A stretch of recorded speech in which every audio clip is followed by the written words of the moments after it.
আমার একটা করোনার নেগেটিভ টেস্ট রিপোর্ট দিবেন? আপনার মাথায় কি সমস্যা আছে? করোনা টেস্ট রিপোর্ট কি নাপা ট্যাবলেট যে চাইলেই পাবেন?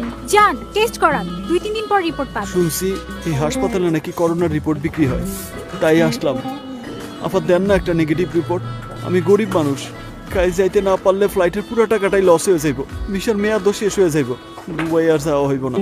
আমার একটা ব্যবস্থা করে দেন না আপা, প্লিজ আপা। আপনি যাবেন এখান থেকে নাকি সিকিউরিটি ডাক? আপা দেন না একটা নেগেটিভ রিপোর্ট, আপা একটু হেল্প করেন না। সিকিউরিটি, আপা সিকিউরিটি। আচ্ছা আচ্ছা আমি যাইতেছি, ঠিক আছে। এই শোনো, জি স্যার। দেখি পাসপোর্ট আর টিকিটটা। জি স্যার। চলো ভিতরে গিয়ে কথা বলি, আসো প্লিজ। সত্যি তোমার বিপদ দেখে খুব খারাপ লাগছে।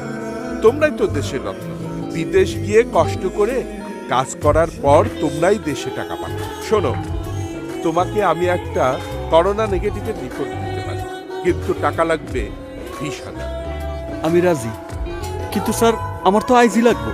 আরে আজই মানে এক্ষুনি, সময় লাগবে মাত্র 5 মিনিট। প্রতিদিন কম করে হলেও 200 জন মানুষকে আমি হেল্প করব।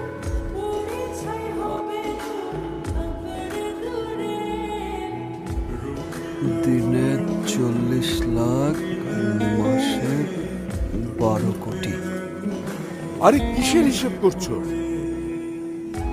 তোর এই হাসপাতাল বন্ধ করতে আমার কত সময় লাগবে সেটার। হাসপাতাল বন্ধ করে দেবে? এতক্ষণ তুই যা যা বলেছিস সব এখানে ভিডিও করেছি, আর এখন এগুলো social media, print media, TV media সহ সব আইন প্রয়োগকারী সংস্থার কাছে চলে যাবে। কে আপনি?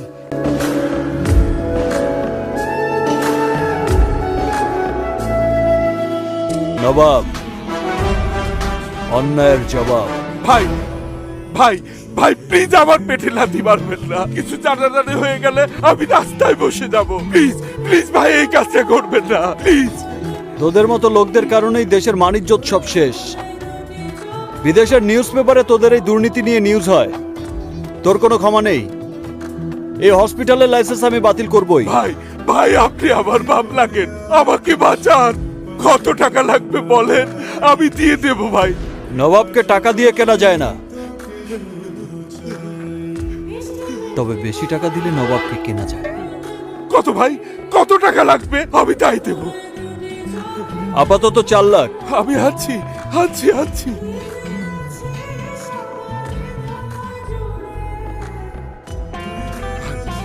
ভাই ভিডিওটা ডিলিট করেছেন? না, ওটা সবাইকে সেন্ড করে দিয়েছি। কিছুক্ষণের মধ্যেই এই হাসপাতালে